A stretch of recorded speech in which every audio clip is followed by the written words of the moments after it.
Hi guys, welcome back for Chapter 8 called Dramatic Economic Expansion, Its Causes and Effects. Your problem, Arnold said, is both simple and a bit complex. More tea? No, I'm fine. Outside, the rain seemed to let up a bit, but then came down harder. I could hear thunder way off somewhere. What are you talking about? He took a sip of tea. Man, I like this tea. It comes straight from India, you know. All the yogis drink it. I hear the Beatles used to drink it all the time. Arnold. Oh, well, let's get back to where this all started, all right? You bet, please. You remember that I had a cash flow problem. Then, instead of paying you cash, I started an account for you under my own name because you're too young to have an account. Yes. And we've bought 80 shares of a coffin manufacturing firm for 50 cents a share. I nodded. I'm still with you.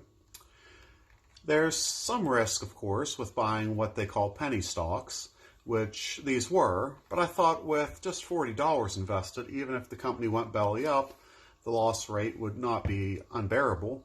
I'm still here.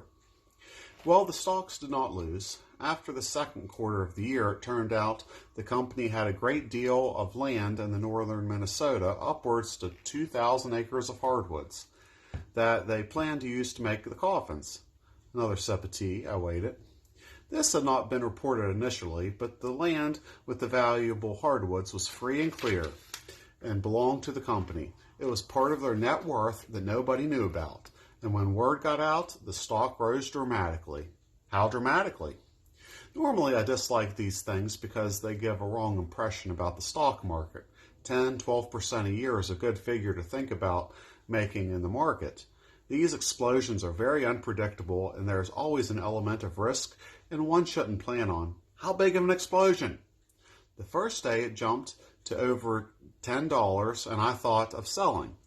Stocks purchased at 50 cents and sold for $10 gives an excellent return. But the sudden surge caused a lot of interest, and people started wanting to buy the stock, and that drove the price up further and still further, and I finally sold at $100.10 a share. So your $40 investment brought you just over $8,000, less my 5% commission. You mean I have $8,000 on top of the other $8,000? I dumped them together in my head. 8 and 8 is 16. $16,000.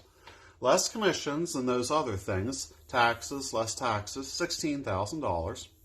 Well, not exactly. I assumed I had a rather free hand with your investment, so I reinvested it in some of the other money you've been giving me, and frankly, I took a daring risk with one stock. I invested my own money at the same time and took the same risk. What did you invest in?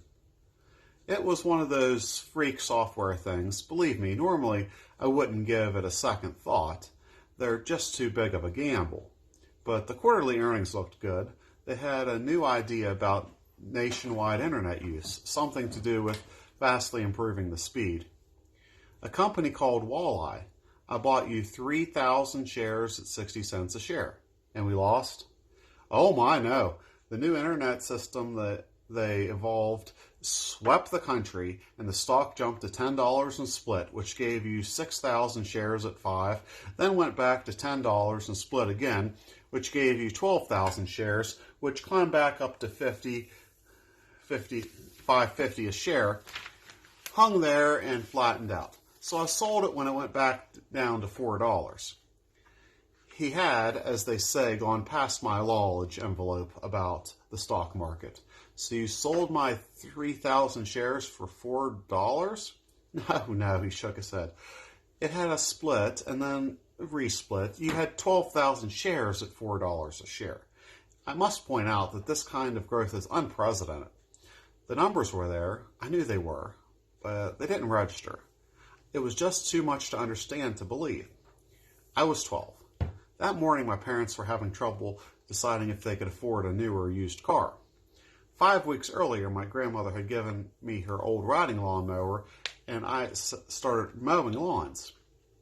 I was only 12, and Arnold had sold 12,000 shares of Walleye for $4 a share. $48,000. Is that right? Well, less commission, of course. Of course, sure. Right. Let me get this straight. Sure, I know it's all kind of far out. No, wait, you're telling me that I started with an old lawnmower and now I have, what do I have? Well, from all your stocks and bonds right now, over $50,000. It's less because I took out my commissions, but I will, of course, reinvest it.